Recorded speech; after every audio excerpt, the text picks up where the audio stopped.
Tri-Waco, the Greater Waco Chamber of Commerce's annual Olympic and Sprint Distance Triathlon will begin at 6:30 a.m. on Sunday, July 9th at Indian Spring Park. Over 900 participants are expected for this event. The race starts with a point-to-point open water swim in the Brazos River, followed by a flat and fast bike ride on the spectator-friendly roads near the river, and finishes with a run along the Brazos River through Cameron Park, finishing on the famous suspension bridge. Tri-Waco will again include relay options, as well as the aqua bike races. Online registration is open through Friday, July 7th, 2023 at triwaco.org. The Tri-Waco Triathlon is presented by Bicycle World. Again, online registration is open through Friday, July 7th, 2023 at triwaco.org.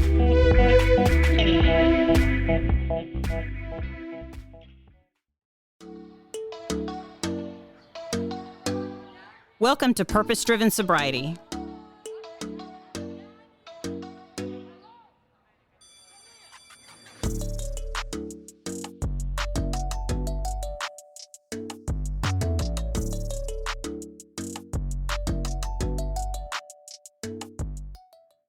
Welcome to Purpose-Driven Sobriety. My name is Christine, and I am an alcoholic. I want to thank Miss Rachel Sherrill for sponsoring today's episode. Rachel is a good friend to people in recovery, and she's very active in participating and supporting recovery. And I thank you, Miss Rachel Sherrill, for sponsoring this episode today. I have a new friend. We've been talking for a couple of weeks now. Chris V. Chris and I met on a recovery page, kind of, sort of. But you run a Facebook page that is very inspirational. And you've got a little bit of a following, a little bit, yeah. A little bit. You think, but he had posted something, and I'm sure I can't remember what dumbass comment I made or something, but we started a little dialogue about recovery, and I didn't know by your Facebook page, because the Facebook page is called Motion. That's MOTION, Motion. So be sure to look that up. And that you post daily and sometimes throughout the day just some good tidbits to remind us who we are, where we came from, and where our power comes from, and what have you. But you agreed to come on to the show because we have a shared. What's the word, Chris? We have a shared concern about how recovery is sometimes presented on the internet as far as, social media and stuff like that goes. So, thank you for being here. Thank you for agreeing to come on to the show. I really am grateful to you. Yeah, I appreciate the opportunity. And as you said, I do run a page, Motion for Recovery, and interesting story behind that.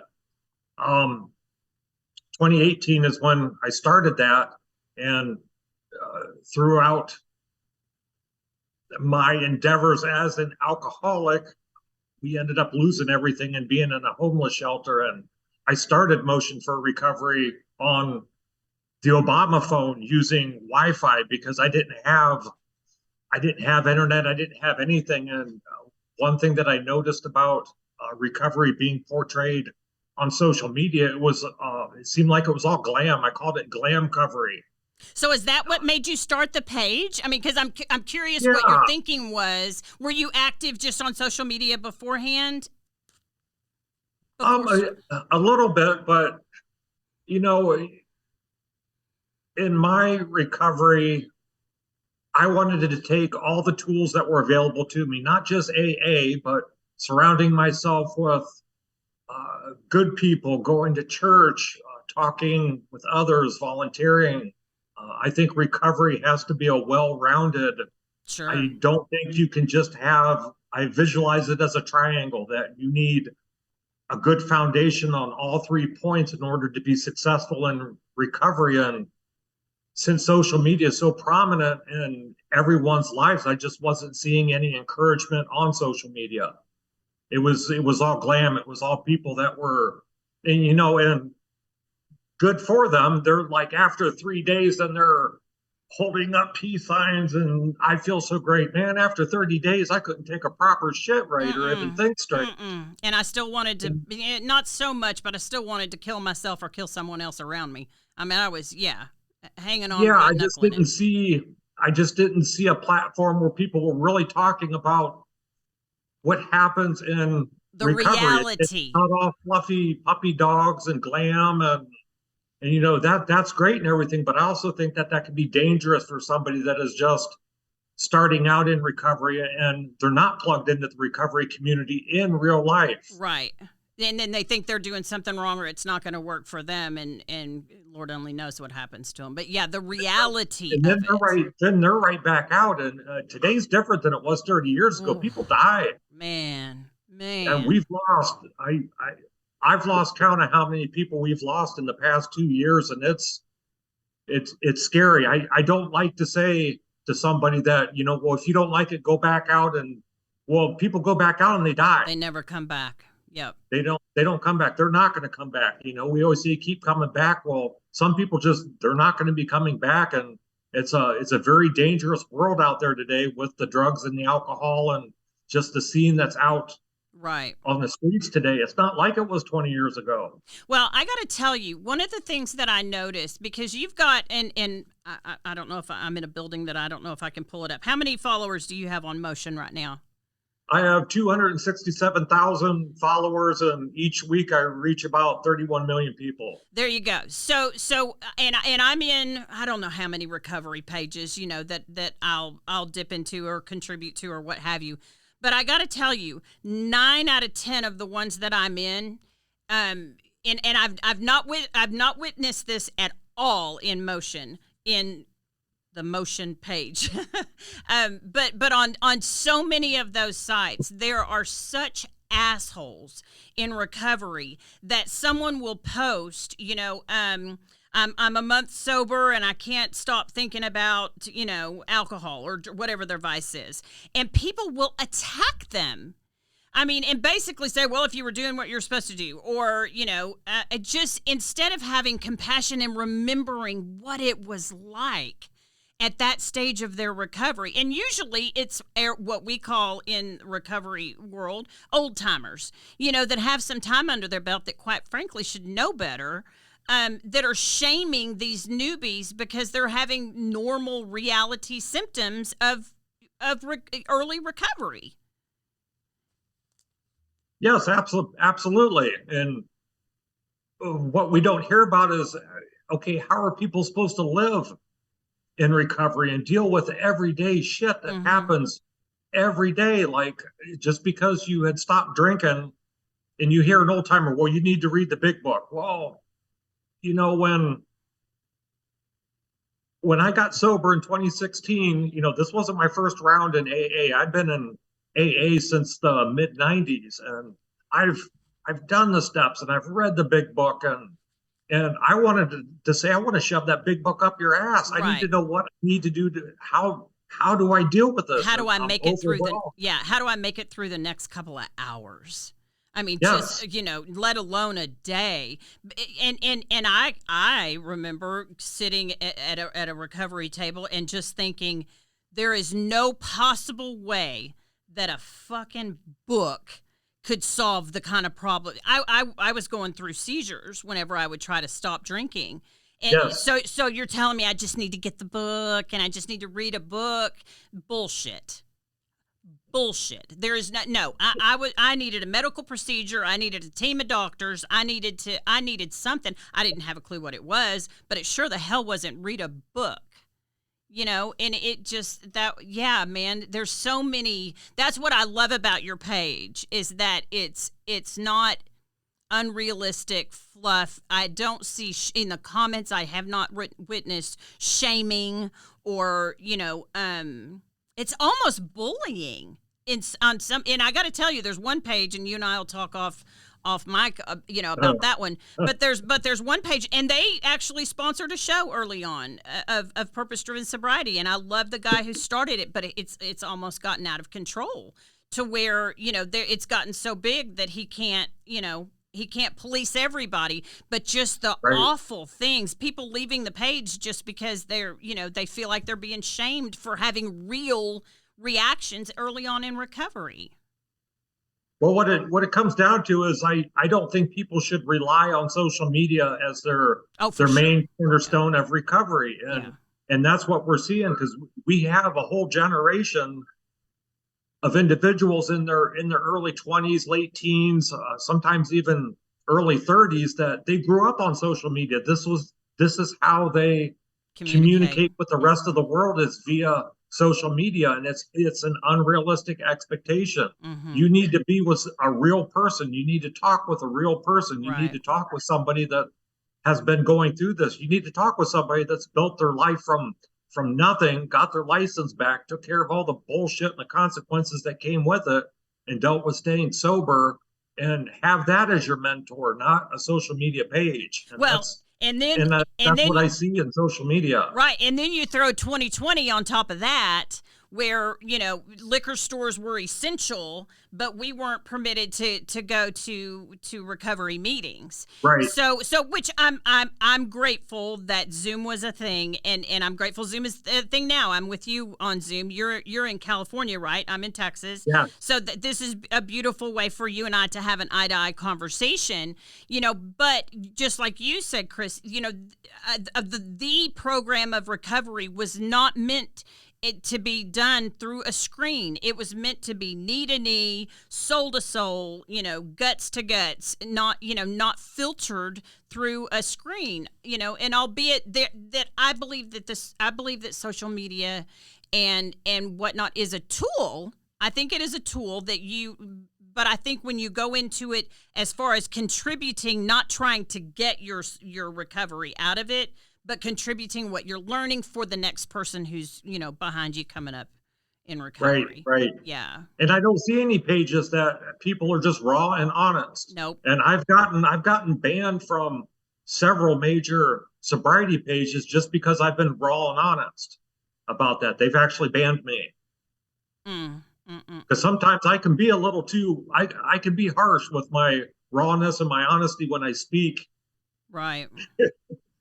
And sometimes that doesn't go over very well with a lot of people. A lot of times people don't want to hear that. They want to hear the amens and the keep coming back and the congratulations, and instead of saying, "Hey, are you plugged into anybody? Have you called anybody?" Right.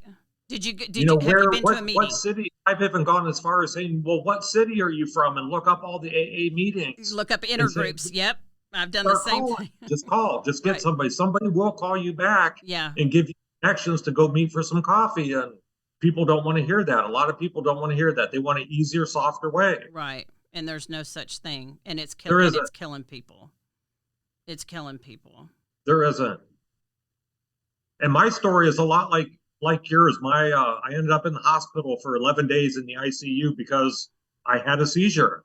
I tried to quit drinking, and after a couple, probably 8-9 hours after my last drink, I had a seizure and ended up in the hospital. Yeah, and that's not where you needed someone to go, keep coming back, or have you been at a meeting? Yeah, I already knew that.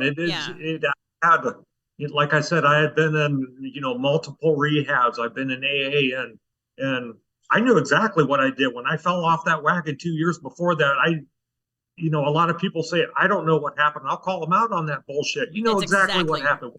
We're not stupid. We're not stupid. We don't have time. Yeah, we don't have time for those games anymore. No. When I went and I got that first bottle, I knew exactly what I was doing. I knew exactly where it would lead to, and frankly, I didn't give a rat's ass. And I knew how it was going to end. In the back of my mind, I'm like, this is not going to end well, and I did it anyway. I mean, so when people say, I don't know what happened. Yeah, you do. You're just not willing to admit it. And you know what that reminds me, Chris? Early on, within the first month or two in one of the recovery rooms, someone had said, what does they say? The definition of insanity: doing the same thing over and over again, expecting different results. No. He said, and I remember who said it. He said, the definition of insanity in my world is doing the same thing over and over again, knowing what's going to happen and doing it anyway.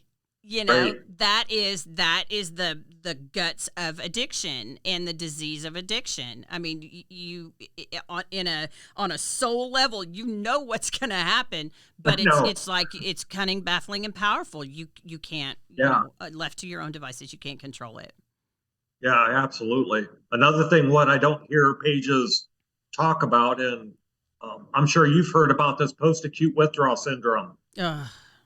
And this was something that wasn't, I didn't hear this discussed until 2016 when we had started going to meetings and different support groups, and I didn't hear about this in the early 2000s and in the 90s, and I didn't know what post-acute withdrawal syndrome was, and people still don't talk about that. And when you talk about it on these sober pages, you get hated on. Right. And So for don't know people that are why listening, we don't talk about it. right. So for people that are listening, which believe it or not, I do have, we do have a lot of listeners that aren't one of us, but they're still getting some good stuff out of the show. So for people who don't understand what that is, define that for them.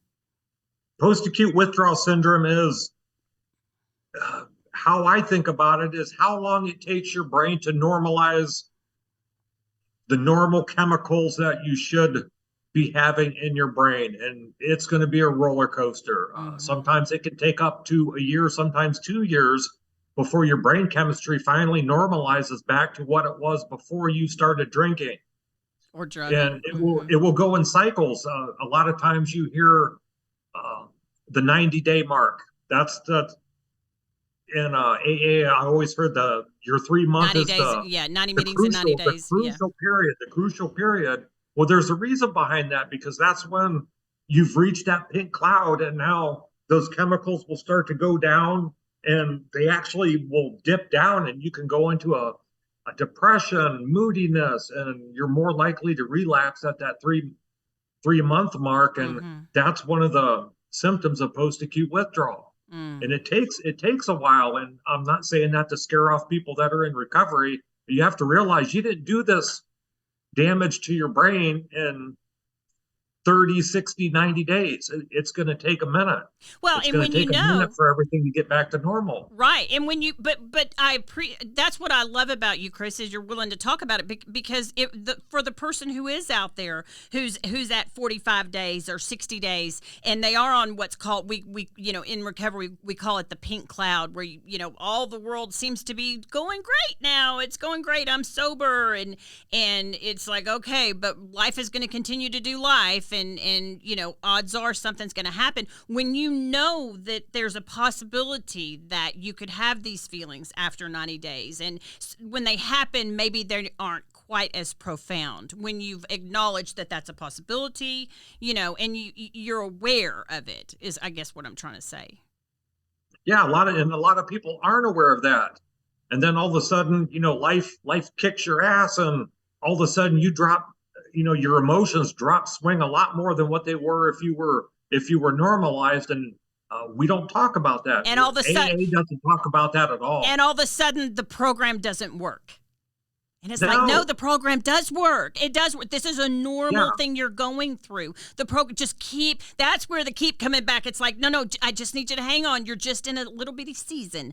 This too will suck, but this too will pass. Just hang tight. It's going to, keep doing the deal. The program does work. But you're right. So many people who are unaware of that feeling that can possibly, happen, that is so real, that sends so many people out claiming that recovery doesn't work.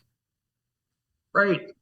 And it's amazing when you work with somebody and you explain the post-acute and you explain what's coming up, and you can explain why they're feeling this way, and then say, just keep coming back, just keep hanging on. This isn't forever. Right. You gotta ground people. You have to remind them. Sometimes people just want validation. They want validation, not go home and read your big book. Right. That's when you need to hold on to the program the most, is when you have those feelings, and get with your people, get with into the meetings. hopefully you're smart enough, i.e. I was not, to have gotten a sponsor by then and be doing some work where the sponsor can Right. walk with you through those feelings and remind you that this is a normal process of coming out of this, the acute part of the disease, but yeah, that's, man. Isn't it amazing how you can just go back, like it's like the Twilight Zone. You can go back there in a second. Those feelings of just despair, thinking briefly that the program didn't work, and it's not working for me. It may work for all of those people, but it's not working for me. When in reality, I was just simply feeling the normal, cycle of recovery. Right. We were very blessed.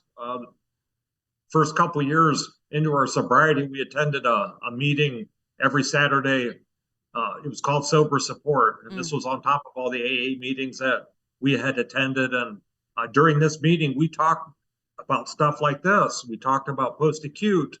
It wasn't AA centered. If you wanted to talk about AA, that was great. If you wanted to talk about a doorknob as your higher power, that was also good. There was no shaming.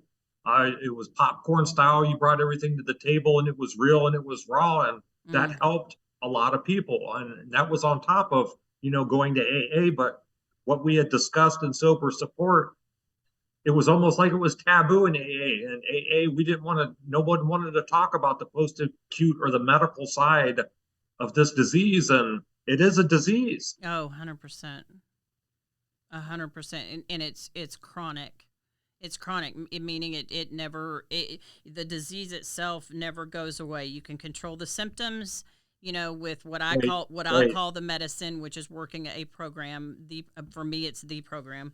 But yeah, you stop taking the medicine and those symptoms come back.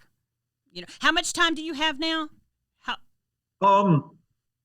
September 18th, 2016 was my last drink. Got it. So I'll be coming upon 7 years in September. That's amazing. The obsession to drink is gone. It was different this time. When I got out of the hospital, I was a completely changed man. I had completely surrendered to God this time. And I'd never done that before. I thought I had, but it's, being close to death changes your perspective immensely. I imagine. Like completely. I mean, this time I got it. I'm listening. Wow. Loud and clear. Wow. So I'm grateful for that. I didn't have any cravings, no obsession.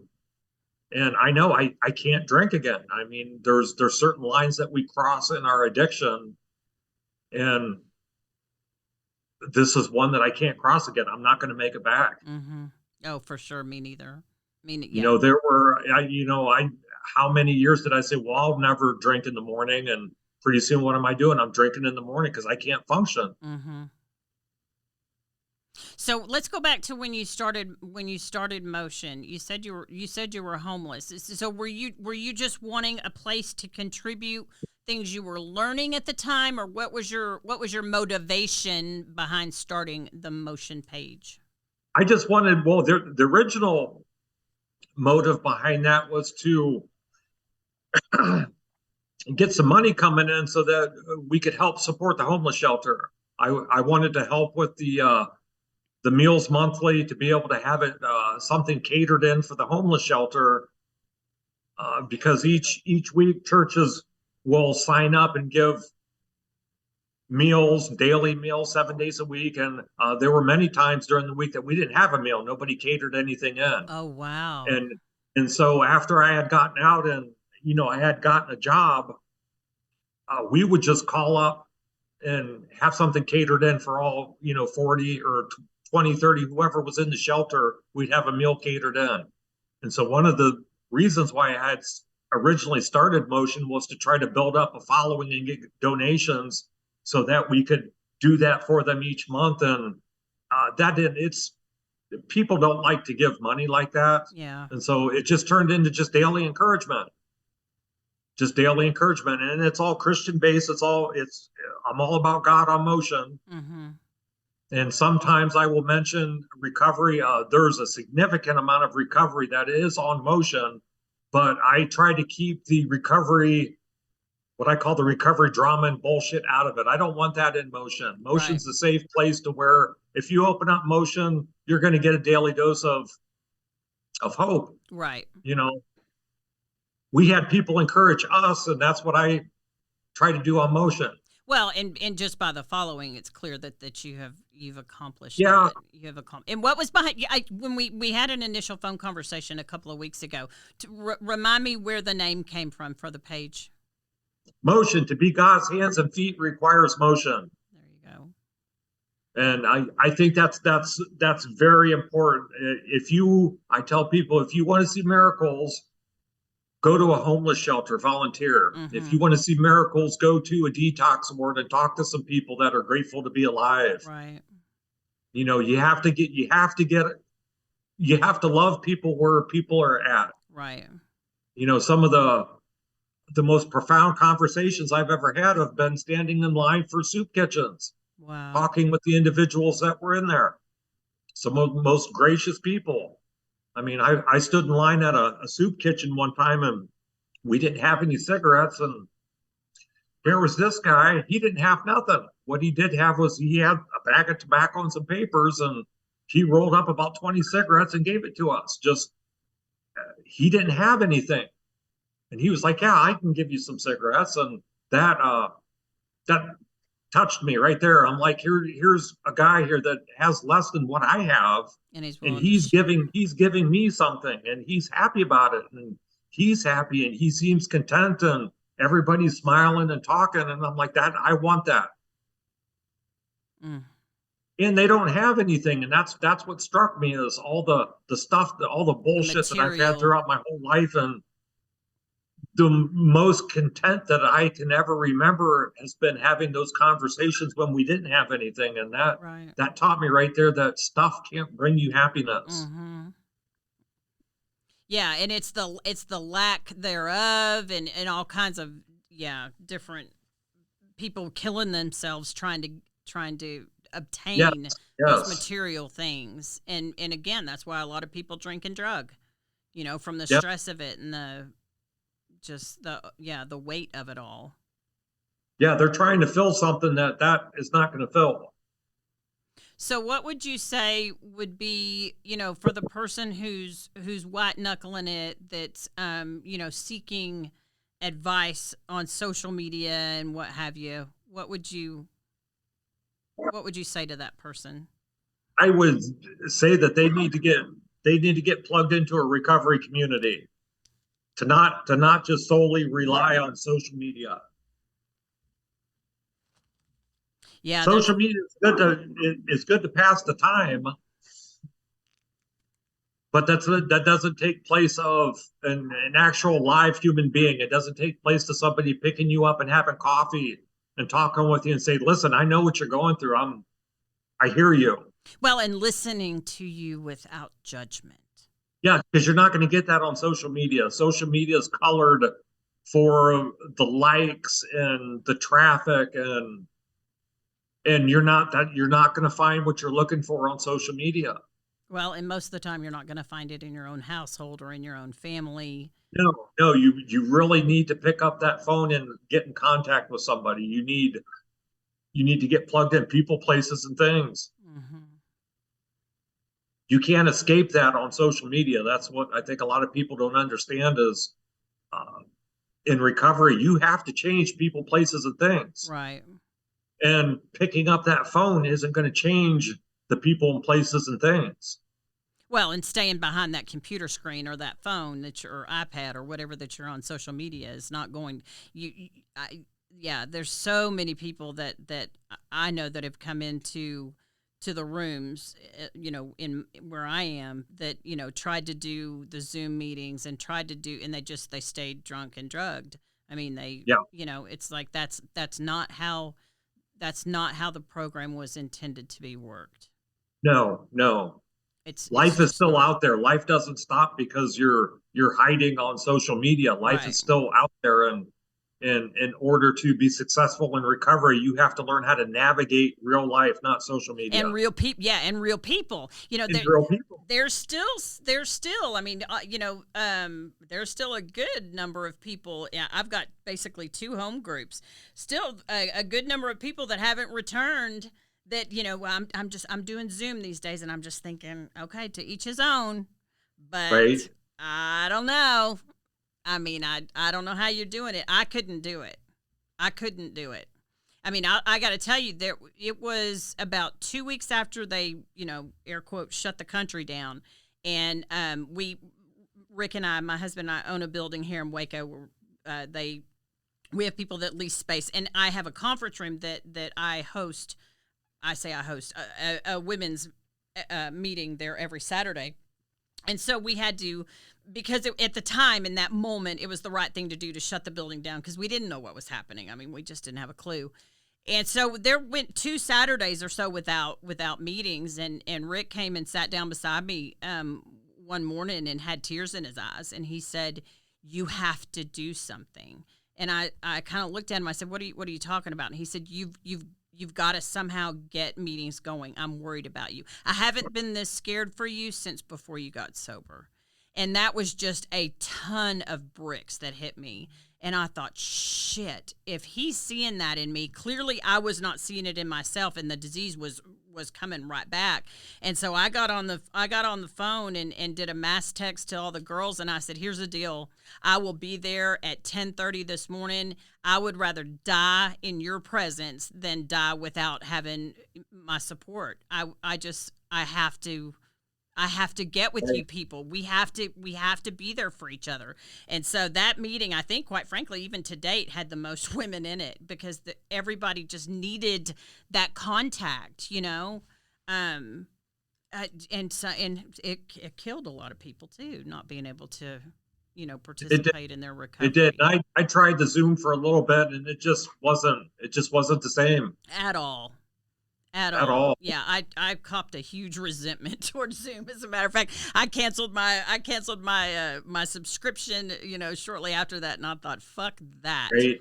We have got to get back in person. I mean, we need each other. We need eye contact. We need to breathe the same air. There's just something magical about being with people that understand you. Which is what I searched for my entire life. And I found that in the rooms of recovery. I found my people for the first time in my life. I found where I belonged, and that was basically, to no one's fault, but in 2020 was taken away from us for a brief period of time. Right. And some people have now. And again, it's just my opinion. You're welcome to agree or disagree as you so choose. But I think some people are using that as a crutch now to just kind of, I don't know what they're doing. I think they're using it as a crutch to stay out of the rooms, of recovery. Well, a lot of people in addiction are isolationists. Right. And it's really, really easy to isolate, and I can even do that. Mm-hmm. And I get comfortable with that. I get complacent with that, where, I don't want to go out, and I have to make myself go out. And that's real easy. And I think the pandemic shed a light on how easy that is to do and how hard it is to get back out when things open back up. Mm-hmm. I mean, even today here in San Jose, when we moved here, I wasn't plugged into the recovery community, and I'm trying to get plugged back into it. I haven't found, quote, my people yet. Right. And that's going to require going to different meetings until I find my people. So, you know what? Let's talk about that real quick, because I don't think we've talked about that on the show. What is that? Because I know that there's going to be people that are in that exam that don't have almost 7 years, that are new, that they tried a meeting and they either felt like they didn't belong, or they for whatever reason. Let's so go into that a little bit more about what do you mean? Yes, there's a lot of the meetings that I've gone to here in San Jose. They do it a little different here in California. They have somebody speak for like 15 minutes, and then they have people go up to the podium and comment. And two of the meetings that I've gone to, whoever's speaking, they call on their buddies. It's not like you can raise your hand. And so it's the same people, it's the same cronies, the same old timers, and you feel ostracized. Yeah. Or you feel from it. left out. And it's defeating. Yeah. There's been a couple other meetings that I've gone to in downtown San Jose, and it's kind of in a sketchy part of town, but these are more my people. And you just have to keep going to different meetings, and you have to try it. It's like, think of it going to a grocery store. If you've got 20 grocery stores to choose from, there's going to be some of them that you just don't like the way they're set up. Right. You don't like the way that they're run. You don't like the way that they're look. And you find one that you like and you keep going back to that. I think that's the same way with AA meetings, that if you have a lot of meetings to choose from, try them out, sample Find them. one that fits. Go to the ones that find that fit, that the people will actually come up and introduce themselves, and you have a good feeling when they introduce. It's not you're not getting a robot that is just shaking your hand. Hey, how you doing? They'll actually say, how are you doing? Right. Well, or even go a step farther and ask for your phone number. But hopefully it's women to women, men to men. That's I do believe in that. But they want to. What I hear you saying, Chris, is they're genuinely interested in you being there. Now, I think you also have to be cautious to not expect rainbows and unicorns to pop out of the table at meetings. You're still in a recovery meeting, so you're not supposed to feel 100% comfortable for a minute, right? But as long as you don't feel, just like you said, ostracized or left out, and I think what I encourage people to do, newbies, well, for Al-Anon, and I don't go to Al-Anon, but I have family members that have and need to. But I encourage, go to 6 meetings, and I pulled that out of my butt. I don't know why, but go to 6 meetings and then judge it. You might have caught it on an off day. Give it a couple of chances, a couple of tries before you decide that's just not for me.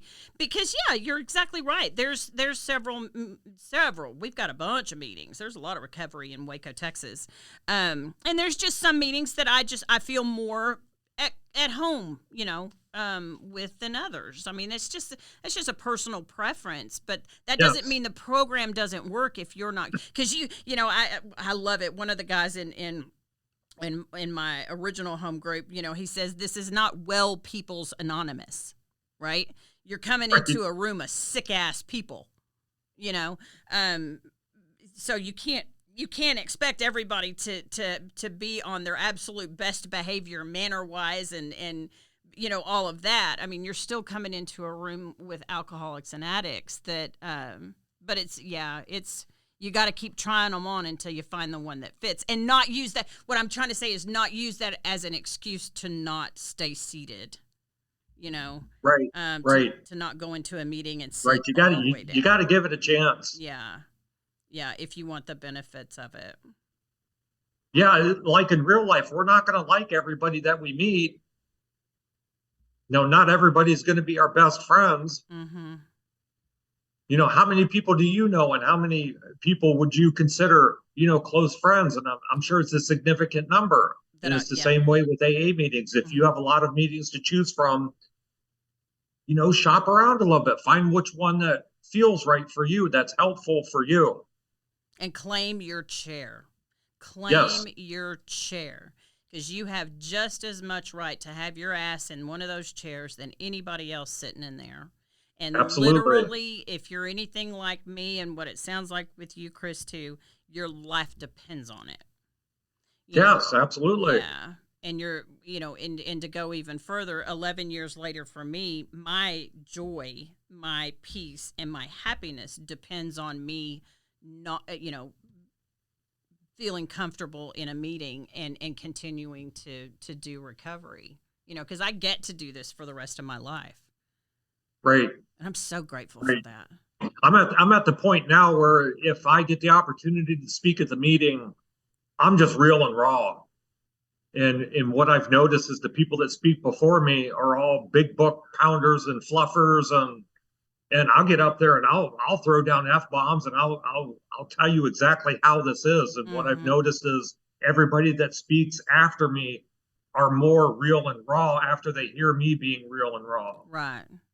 Well, And that's what I try to bring to the meetings, is that, we're not up here to quote slogans out of the big book and feel good stuff out of the big book, and be real and raw. That's what this is all about. This is what's mm-hmm. going to help people, Mm-hmm. because that's what everybody is going through at that moment. Well, and haven't you, I mean, at least for me, haven't you found that having that type of mentality to just talk about the way it is? I mean, I don't catastrophize, but I also don't glamorize. It's just the way it is, It is. and It is. there's no reason to go into acting mode, and there's no reason to go into Glinda the Good Witch mode. There, just tell it like it is, and yeah, like I said, that's one of the things that I appreciate about you. Yeah, being real and raw that's what's going to help somebody. Not quoting stuff out of the big book when deep and down inside you just want to say, "Motherfucker, I want to smash shit right Right, now. I'm right. not I'm not happy. I'm pissed off, and I'm angry at you. I'm angry at the world. I'm angry at this What do I goddamn do with TV." that? Because I can't drink and Yeah, drug it away. yeah. Now what do I do with this bullshit? Mm-hmm. Instead Mm-hmm. of quoting a paragraph out of the big book and smiling when deep down inside you want to smash something. Right. Well, and hope That's being again. real and raw. Right. Well, and again, hopefully that's where for me it was. It took a major relapse for me because I had been attending meetings and I did not get a sponsor because I'm smart, right? The steps were up on the wall. I could read them, and I did not get that sponsor. And before I know it, my last drunk was a Sam-sized bottle of Listerine. So Oh, Listerine. oh, it was bad. Yeah, oh, dude, it was real bad. Yeah, I've done the Listerine Yeah, program. it was bad. But then I quickly, got a sponsor, and that was the big difference because she's still my sponsor today, thank God. And I think that all of my answers are in that book, the big book of Alcoholics Anonymous. I believe that all of the answers to my problems are in that book, but I couldn't understand it. I couldn't that early on, and it took her to read a sentence to me and go, now what this means to you is, and put it Right. in a way that I could understand it, and then refer me back to that was on page 58 or whatever the case may be, so that it was like feed what is this, feed a man to teach a man to fish.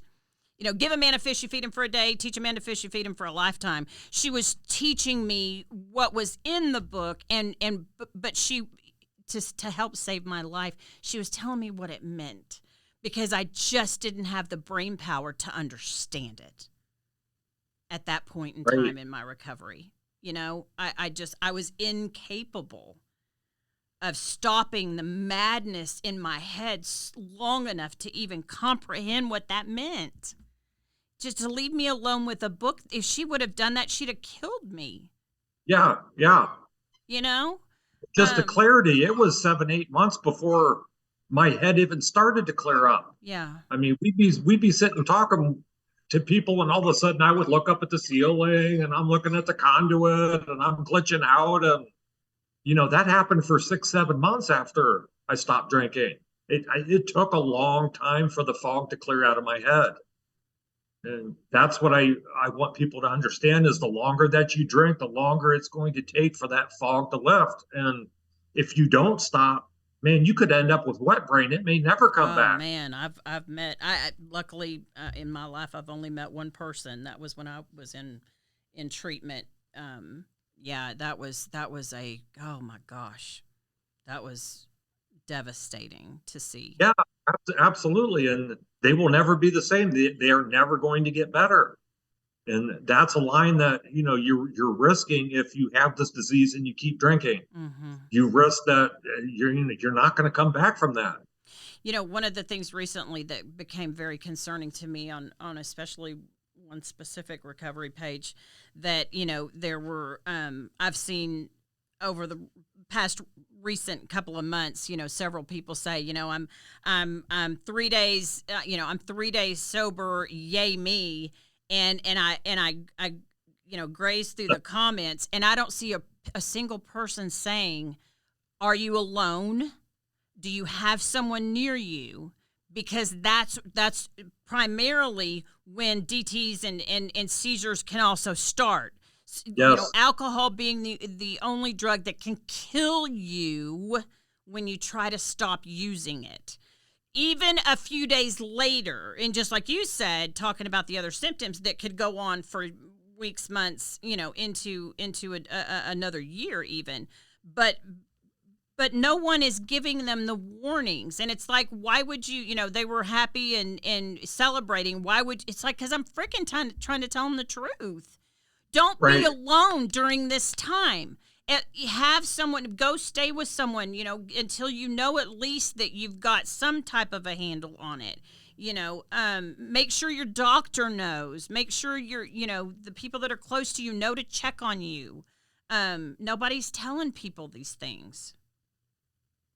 No, they're not. And you almost get shamed when you exactly try to tell people that this is dangerous. Trying to detox, depending on how many lines that you crossed, it's dangerous to detox by yourself. Mm-hmm. Well, and that's why they've got treatment centers, to medically. Well, that's why there's a medical detox. Mm-hmm. Mm-hmm. So, what kind of program do you work today? Do you live out in California? I do. Yeah. What was the program? Do you still attend the program that you were talking about? Yeah. I still go to. I don't go to as many meetings as what I probably should with the work that I do, but I do my prayer in the morning. I post a motion. I get up pretty much at 3:30 every morning. Oh my goodness. Do my post. I listen to my Jesus music, say my prayers, get my post set up for the whole day, and I try to keep my life as simple as I can today. No bullshit, no drama. It takes work to keep things simple. Right. And I try to simplify my life as much as I can today. I don't like things complicated. I don't like drama. Well, I appreciate what you contribute as far as, and like I said, and it was funny because I remember when I first reached out to you, I had seen a lot of faith-based posts on Motion. I hadn't gone way back, but I didn't see anything specifically talking about recovery. But I remember private messaging you going, okay, dude, you've got to be in recovery. Am I seeing that right? Because I feel like you're talking my language. And I'll sneak some recovery talk in there now and again, because there's a lot of people that are in recovery on Motion. But I try not to make it too up in your face, just because I want to keep the recovery bullshit off of Motion. It's an encouragement page. Right. It's a solution. And it's a good place for somebody that is in recovery that just wants some encouragement, that just wants some validation. Yep. It's a safe spot where nobody's going to judge you, and I will ban your ass if you start drama on my page, and there's no questions. I'm not going to argue with you. I'm not going to message you. I'll just ban you. Right. I have filters set up that, you can't talk about politics. I mean, the filters on my page, I spend a lot of time setting up those filters to get rid of the scammers and the people that are, the witch doctors that want to try to post on my page, and none of that gets through. And I update that at least once a week, because that's a safe spot. Right. I don't tolerate any of that on Motion. Well, just the reminders, just the reminders. Be sure to go in and like and follow Motion, because even just popping on to social media when you're sitting in a doctor's office just waiting, whenever you're able to just pop on and seeing a reminder that, you're not in control, or, you're going to make it through this day, or I mean, all of the different things that just remind you that you're not alone, that just the hope, that's what. And I did incognito motion. There isn't too many people that know that I actually run motion. I've kept that very low key over the years, and that's because that glory goes to God, not me. Amen. Well, and And that's yeah. I've really tried to work hard to keep the identity of who's behind motion incognito, just for that fact is, I'm an alcoholic. I'll always be an alcoholic. Do I want the accolades? You're damn straight I do. I want all the credit. I want all the glory, and I have to remind myself that it's not my glory. It's not my glory. So the best way to do that is to not basically divulge who is behind motion. Right. Well, I appreciate the fact that you were willing at this point in time, because I think it's all, I 150% hear what you're saying, because I feel the same way about purpose-driven sobriety. Right, and you and I have talked about that a little bit. Yeah, this was not my idea. It came down to I ain't paying for it, because I knew that I would make it about me, because I'm still just as selfish and self-centered as I was 11 years ago, if I'm not careful. And so, now the only disadvantage is that I have to be a part of it, in the sense that it's my voice, or in this case, the video as well. But it's hard, dude. It's hard not to make it about me. It is. It really is, to just, so when someone goes, oh, I'm so proud of you, there is this little tinge of guilt that I feel, that it's like, don't give me that, because I'll take it. I will take all those accolades, and I will, puff up my chest, and I'll take all of that credit, when in my world, God's going, that's mine. Absolutely. Stay out of the way if you want to watch all the cool I don't think God's saying if you want to see all the cool shit happen, but if I want to see all the cool shit happen, I have to keep my hands off of it, and that's hard. Gosh, dog, that's hard. It is. It's a hard line, and I struggled with that until about a year ago, and then I decided that, well, it's okay for people to know that I run motion.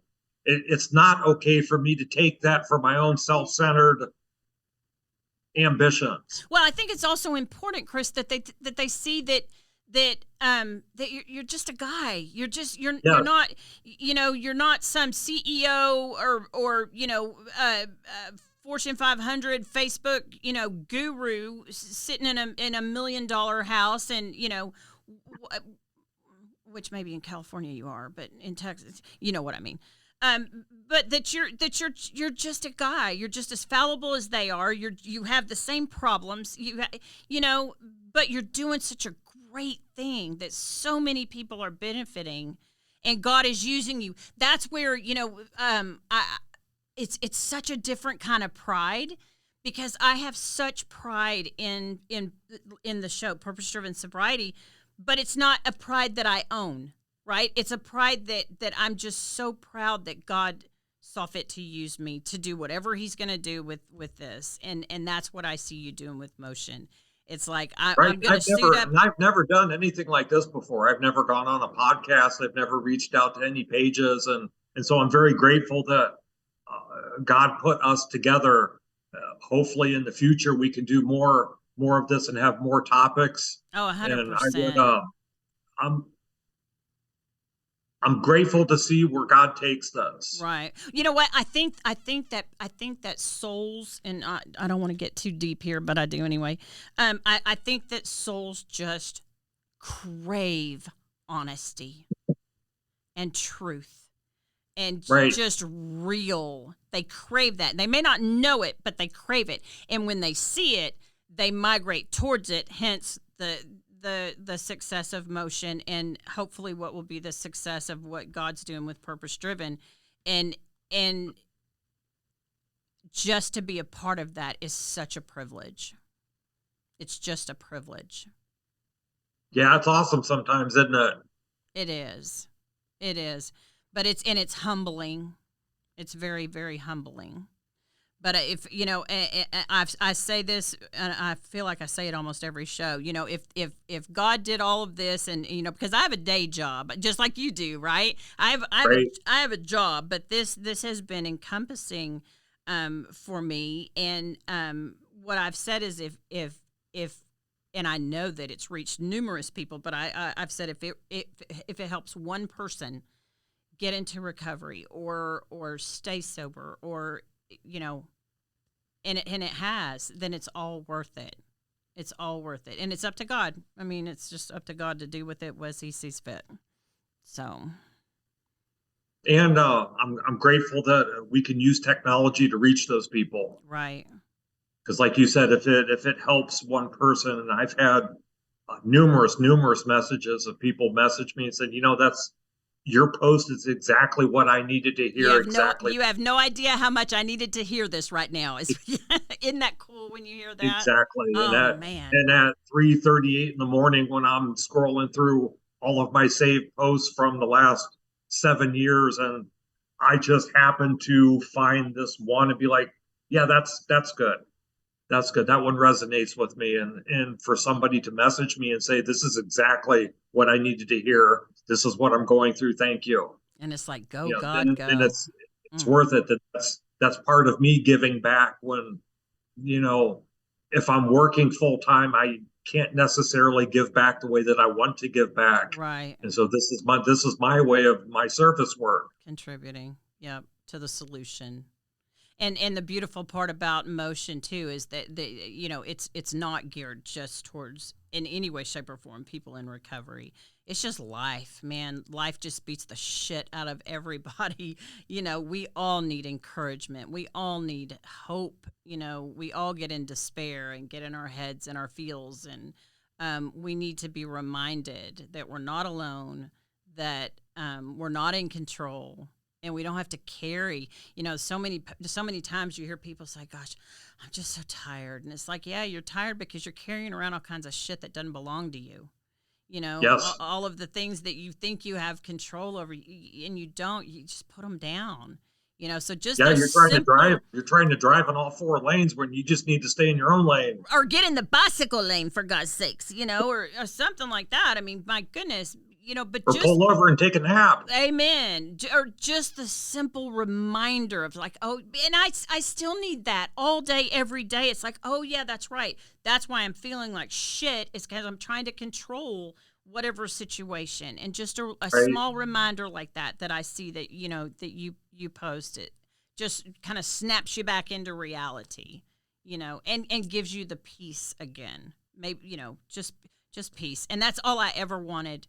That's all I ever wanted in my worst of worst times, seizures and all. It's like I just want peace. Simple. I wanted simplicity. Yeah, I wanted to be okay. My sick mind made everything so fetching complicated, and I just wanted simplicity. Mm-hmm. And it's work to keep things simple. You know, we hear It that a is, lot. isn't it? Keep Isn't it that simple. Well, funny? it takes work to keep things simple. Golly, what is Because it? sometimes you have to tell somebody and point way over there and say, you know what, it's Quint. That's where you go take your bullshit. Right, Because I'm not having it in my life. right. And that Boundaries. takes work, that takes effort, that takes courage to tell someone that, listen, I'm not going to have this in my life. My life is simple today, and your bullshit is not simple. Right. So I can love you, but I can love you from way over there. Mm-hmm. Mm-hmm. Well, it's a complicated little life, Mr. Chris, I'll tell you. It is, it can be. But I'm just so grateful. I'm so grateful that we have a solution that you know that we can lean into and find that peace that so many people are dying to find, literally. Yes, killing themselves trying to find it. Mm-hmm. Mm-hmm. Fill that God-shaped hole. Mm-hmm. Well, I am so grateful to you for joining me and just sitting down and talking to me. I think you're fabulous. And Thank you. And I appreciate your show. I appreciate what you're doing, and thank you very much for having me on. Well, It's been a pleasure. This This has been fun. We need to do that. We need to do this again. We're talking about doing a roundtable soon, getting a couple of people together and Yes. drawing topics out and talking, just kind of life topics that can help everybody. And That would be just- awesome. I'd be honored to come back on here again. That would be amazing. You enjoy the rest of your day, and we will talk soon. Thank you. And thank you again for having me on. I appreciate you. My pleasure, sir. God bless you. God bless you. All right. Take care. Take care. Thanks for listening to Purpose Driven Sobriety.